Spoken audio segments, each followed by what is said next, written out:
Saya akan menanggapi pernyataan Habib tua yang kurang ajar, ya, yang mana di dalam videonya Habib tua ini menuduh atau memfitnah Kiai Haji Imaduddin Usman, kemudian Kiai Haji Fuad Riyadi atau yang terkenal dengan Gus Fuad Pleret, kemudian menuduh Kiai atau Sayyid Mudakori dan Gus Abbas Munted ini sebagai pelaku sodomi atau korban dari sodomi. Ini kan kurang ajar sekali. Dan pernyataan itu, ya, itu didasari dengan terawangan, nah istilahnya, ya, terawangan 99%. Ini kan kurang ajar sekali dan doktrin yang sangat menyesatkan kepada umat. Oleh karenanya akan saya tanggapi, ya, Habib tua. Akan tetapi sebelum saya tanggapi, mari kita simak videonya, ya, lengkapnya 2 menit 31 detikan, ya, kita simak. Sungguh betapa hebatnya kurang para ajar sekali dan pendiri-pendiri NU di zaman penjajahan Belanda. Mereka begitu gigihnya, mereka begitu tingginya reputasinya untuk menjatuhkan reputasi para habaib dan Nahdlatul Ulama. Maka Belanda melalui Sunuk Hubran, mereka menyusun strategi mendatangkan orang-orang Arab dan dimodali, sehingga mereka menjadi seorang rentenir untuk menjatuhkan kredibilitas habaib. Keturunan-keturunan Wan Abud ini, yang biasa disebut dengan Wan Abud ini, masih ada, masih banyak di kota Bandung, di kota Jawa.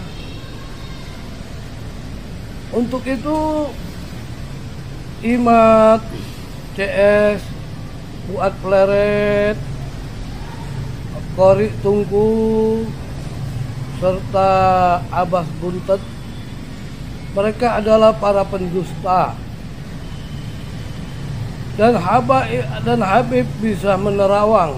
Penerawangan Habib, alhamdulillah 99% mendekati kebenaran. Habib menduga keempat orang ini sewaktu mereka menyantri, mereka adalah pelaku atau korban daripada sodomi. Mari kita tes mereka dengan tes psikologis atau tes dubur mereka. Untuk warga, untuk rakyat Indonesia, waspada, mereka ditunggangi oleh kekuatan-kekuatan yang tidak berwujud seperti PKI atau politik kotor atau juga mafia-mafia kekuatan asing. Hanya kepada Allah kita meminta pertolongan. Semoga Allah justru mengangkat harkat dan martabat kita dari fitnah-fitnah keji ini. Wassallallahu ala sayyidina Muhammad wa ala alihi wasallam. Walhamdulillahirabbil alamin. Nah, jelas sekali, ya, kekurang ajaran Habib tua ini. Tanggapan saya yang pertama, Pak Habib tua, jangan sandingkan antara Nahdlatul Ulama dengan habaib pada masa pemerintahan Belanda. Jelas jauh berbeda. Jadi jangan menebeng ke nama besar Nahdlatul Ulama Habib. Jangan, karena jelas beda. Kalau Nahdlatul Ulama pada masa pemerintahan Belanda, ini jelas reputasinya jelas sangat luar biasa. Perjuangannya jelas untuk kemerdekaan Indonesia jelas. Ini dibuktikan dengan adanya seruan dari Kiai Haji Hasyim Asy'ari untuk berjihad melawan pemerintahan Belanda. Jelas sekali. Dan lagi Ya, Kiai Haji Hasyim Asy'ari dirayu beberapa kali oleh Ratu Wilhelmina untuk menerima tanda penghargaan, tapi beliau terus menolak, bahkan sampai beliau ini disiksa, kuku-kukunya dicabutin, tapi tetap kokoh untuk berjihad dan menyerukan jihad kepada masyarakat agar memerangi pemerintahan Belanda pada waktu itu. Jelas. Jadi peran Nahdlatul Ulama yang dinakodai oleh Kiai Haji Hasyim Asy'ari jelas melawan, memberontak. Bukan memberontak ya bahasanya, melawan lah. Ya, melawan pemerintahan Belanda pada waktu itu demi kemerdekaan Indonesia. Jiwa, raga, harta, keluarga beliau korbankan demi kemerdekaan Indonesia. Tapi dedengkotnya Habib pada waktu itu, Utsman bin Yahya, ini jelas bertolak belakang, jelas paradok dengan Kiai Haji Hasyim Asy'ari. Kiai Haji Hasyim Asy'ari, kalau Kiai Haji Hasyim Asy'ari ini menyerukan jihad, wajib jihad untuk memerangi pemerintahan Belanda, tapi Utsman bin Yahya ini malah melarang, mengharamkan, memberontak pemerintahan Belanda pada waktu itu. Kemudian yang paling kentara adalah Utsman bin Yahya ini mendoakan Ratu Wilhelmina ini panjang umur dan Belanda ini meraih kejayaan. Ini kan kurang ajar sekali. Dan juga mau menerima bayaran, mau menerima tanda penghormatan dari Ratu Wilhelmina. Ini kan jelas pengkhianat, pejuang sama pengkhianat. Kiai Haji Hasyim Asy'ari pejuang sejati, Utsman bin Yahya pengkhianat murni. Ini kan jelas paradok. Jadi jangan sekali-kali Habib tua menyandingkan nama besar NU dengan Habib. Kemudian yang kedua, tuduhan Anda, ya, tuduhan Anda terhadap Kiai Haji Imaduddin Utsman, Gus Fuad Pleret, Gus Abbas Muntad, Sayyid Mudakori, ini adalah fitnah dan termasuk tuduhan yang tidak ada buktinya.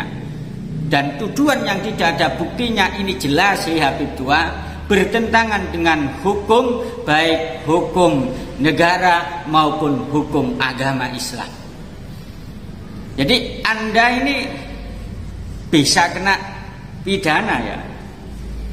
Omongan Anda ini bertentangan dengan hukum pidana dan hukum agama. Hukum negara, kita lihat.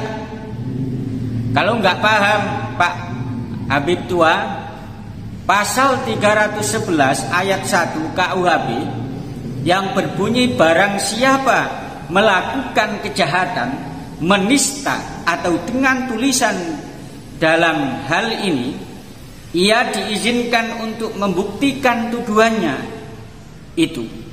Jika ia dapat membuktikan dan jika tuduhan itu dilakukannya sedang diketahuinya tidak benar, dihukum karena salah memfitnah dengan hukum penjara selama-lamanya 4 tahun. Jadi Anda kena pasal 311 ayat 1 KUHP karena ini termasuk fitnah, siap-siap dihukum 4 tahun. Kemudian pasal 310 ayat 1 KUHP, barang siapa sengaja merusak kehormatan nama baik seseorang dengan jalan menuduh dia melakukan sesuatu perbuatan dengan maksud yang nyata, akan tersiarnya tuduhan itu dihukum karena menista dengan hukuman penjara selama-lamanya 6 bulan atau denda sebanyak 4.500. Jadi Anda ini kalau menurut hukum negara kena pasal berlapis. Yang pertama pasal mengenai fitnah, yang kedua masalah pencemaran nama baik. Itu. Kemudian apa yang Anda omongkan Pak Habib tua itu juga bertentangan dengan agama, baik bertentangan dengan Al-Quran maupun hadisnya Nabi Muhammad SAW.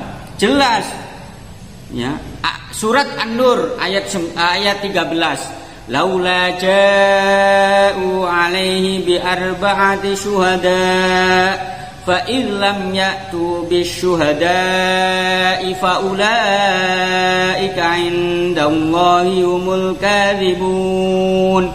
Jadi omongan Anda yang menuduh beliau keempat beliau-beliau yang saya sebutkan tadi, tanpa ada saksi, tanpa ada bukti, maka Anda ini tergolong orang-orang pendusta. Dan orang-orang pendusta dalam agama itu adalah sangat jelek sekali.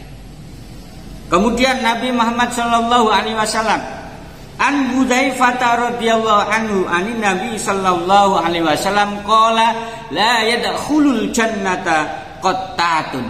Diriwayatkan dari Hudzaifah dari Nabi Muhammad sallallahu alaihi wasallam, beliau berkata la yadkhulul jannata qattatun. Orang yang banyak memfitnah seperti Anda, seperti Habib tua ya. Orang yang banyak menuduh seperti Anda, saya masih bilang Anda masih sopan, tidak akan masuk surga. Loh, ini saya berarti Tuhan? Tidak, ini yang mengatakan Nabi. Nabi jelas tahu. Gitu loh. Ya, jelas tahu. Itu ya, hati-hati. Kemudian yang ketiga, Pak Tua, terawangan itu tidak bisa dijadikan bukti, tidak bisa. Kalau itu toh menurut kamu itu benar, simpan saja, jangan dipublikasikan. Nanti Anda nggak bisa membuktikan. Dan saya jamin, bukan jamin ya, insya Allah ya. Pak Tua, apa yang Anda katakan 99% Kiai Haji Imaduddin Usman, Gus Fuad Pleret, Sayyid Mudakori, Gus Abbas Muntet, semasa nyantri ini nyodomi, ini salah besar. Itu bisikan iblis. Bisikan iblis itu. Dan dusta. Dan dusta Anda ini lebih besar daripada dusta biasanya. Kalau dusta biasa itu itu dosanya ya biasa. Tapi kalau dusta nerawang, berarti Anda sama saja dusta dengan Allah Subhanahu wa taala. Dan orang yang dusta terhadap Allah Subhanahu wa taala ini adalah termasuk paling besar-besarnya dosa. Ani Bani Umar radhiyallahu anhu qala Nabi sallallahu alaihi wasallam afral fira ayyuriya ar-rajulu ainaihi malam taroya. Diriwayatkan dari Ibnu Umar, beliau berkata, Nabi Muhammad sallallahu alaihi wasallam telah berkata, sesungguhnya kedustaan yang paling dusta adalah ia mengesankan bahwa kedua matanya melihat sesuatu yang sebenarnya tidak ia lihat. Dusta yang paling dusta. Hati-hati Pak Tua. Hati-hati ya, hati-hati. Jadi itu saja ya, para sahabat semuanya harus hati-hati dengan orang yang semacam Habib Tua ini. Dari saya, sebelum saya akhiri salam, kita senyumlah. Assalamualaikum warahmatullahi wabarakatuh.